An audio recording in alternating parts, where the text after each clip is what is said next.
Hey everyone, Jessie here from Family Holiday Destinations. We're here in the beautiful St George region in Queensland, otherwise known as the gateway to the outback. And we're here to do a 4 to 5 day self-drive trip called the Adventure Way Loop. Here's what it's all about. St George can be found around 500 kilometres west of Brisbane in Queensland. I'm here with 2 kids, a camper, and like usual, a strong urge to see what's over the next hill. Except here, there are no hills as far as the eye can see. There is, however, this beautiful river, the Bollon River, which the main town of St George is nestled beside. Recent rain means the river is full, and I'm told the region is the inland fishing capital of Queensland. I'm not here for the fishing today though. I'm here to experience some of the interesting small towns in the Bollon Shire along the Adventure Way route, starting with St George. We're here at River Sands Wine to do a tour of the winery. St George is home to Queensland's most western winery, River Sands Wines. Here, the owner David Blackett welcomes us warmly and took us on a tour of the winery in his ute. We picked not only wine grapes to taste fresh off the vine, but also table grapes such as Nindigully Seedless, Midnight Beauty and Ruby Rush, most of which end up in supermarkets in the eastern states. River Sands produces around 60 to 80 tonnes of wine grapes per annum, which translates to around 3,000 to 4,000 dozen wines.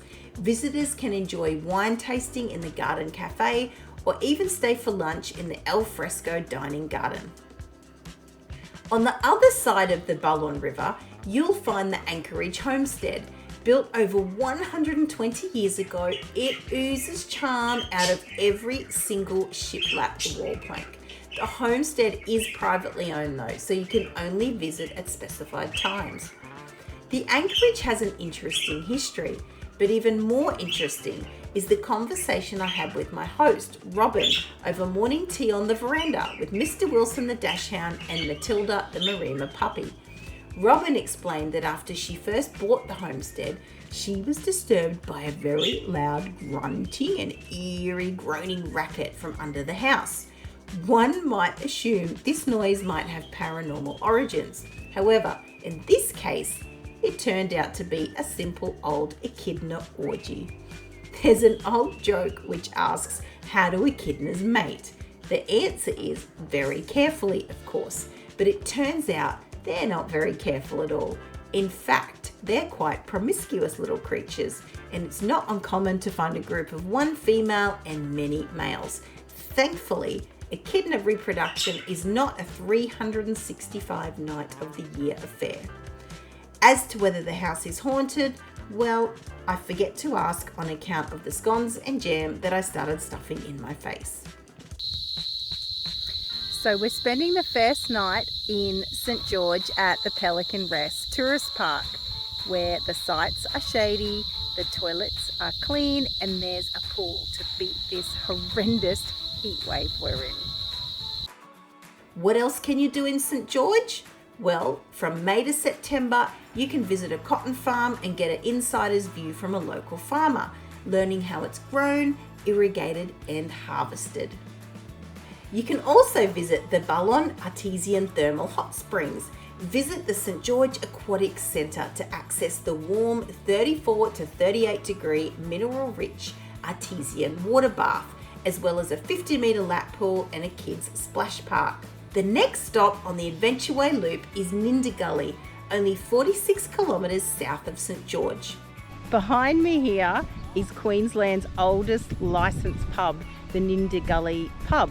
So here in Nindigully, there's not much else, but the council have set up this amazing free camp right near the river, right next to the pub. The Nindigully pub is Queensland's oldest continually licensed venue, and you'll want to make sure you arrive hungry. Why? So you can tackle their famous road train burger, which can apparently feed up to 10 people. We chickened out and went for pizza and a regular sized burger. Camping here is free.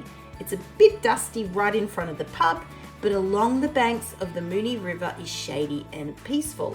Few Jackman fans may get a kick out of this pub, as it's here that one of the first feature films, Paperback Hero, was filmed.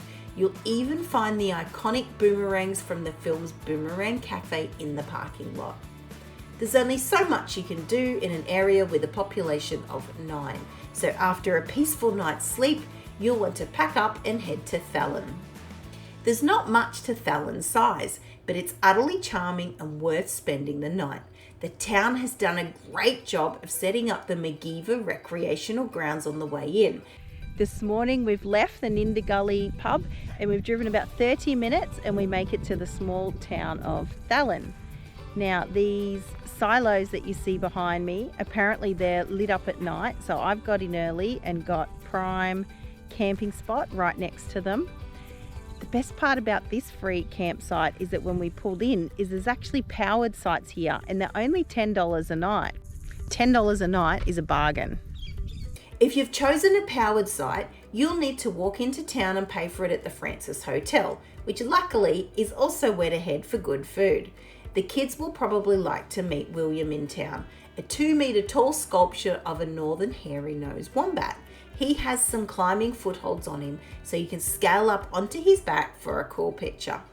The next leg of the journey is 65 kilometres from Thallon to Dirranbandy. Stop here at the bakery, as it's like stepping inside your grandma's kitchen. Here you'll find cabinets filled with fresh pies and bakery favourites. There's a bit of history on display at the Dirranbandy Railway Precinct, as well as a playground for the kids. You can overnight here, but we made tracks for Bollon. At just over 100 kilometres down the road, Bollon was our last town on the Adventure Way. We're here at Bollon. It's the last stop on the Adventurers Way road trip. We're camped at a beautiful free camp right beside the river and also right beside a lovely little historical cemetery. I was pleased to see we were one of only 2 camping and were pleasantly amused by an odd assortment of ducks, geese, and a random rooster who strolled along the Bollon Cultural Walk track every day. The rooster and an elderly goose were like lovebirds, walking side by side, never too far apart. They waddled right under my hammock, the goose honking at me. I'm not sure if he wanted me to feed him or bugger off. Bollon itself is easy to fall in love with a welcoming cafe and a heritage centre. Besides the beautiful free camp, the real highlight here is the Nullawaka First Nations Gallery and Tours. We met with Bill Speedy and his partner Judith, and Bill had the kids' attention within seconds, teaching us a traditional greeting and giving my son a spear to carry, promising to show them both how to throw a boomerang later. As we strolled through the reserves alongside Wallam Creek, we learnt about scar trees and what plants can be eaten as bush tucker. I tried Mitchell grass seeds and wattle seeds, both of which are bland and crunchy, and I assume lacking in calories. I reckon I could lose that extra 10 kilograms I'm carrying around if I stick to this diet. We throw boomerangs, learn about Indigenous traditions, and attempt to light a fire with sticks and kangaroo poo. Strolling back to Bill and Judith's gallery, which is also a historic post building, we get comfortable in a purpose-made shelter to try some bush tucker with a modern twist. Judith brings out charcoal wafers topped with crumbly feta and what looks like marmalade. Not being a dainty eater, I shove the whole thing in my mouth so I can taste everything at once. It's quite pleasant. The marmalade has a sweet taste, but also a bit of a bitter kick to it. Judith then tells me the marmalade is made from green ants, and to prove it, she unscrews the jar and shows me. Yes, there are indeed green ants floating around in there, and I just ate some. We tried tea cake with fresh lemongrass, kangaroo rissoles, and even a bunya nut, which in texture feels very much like a macadamia nut, but with more of an earthy taste. It was both a fun and educational morning in good company, and when it came time to say goodbye, it was with a pang of regret. I wish we could stay longer.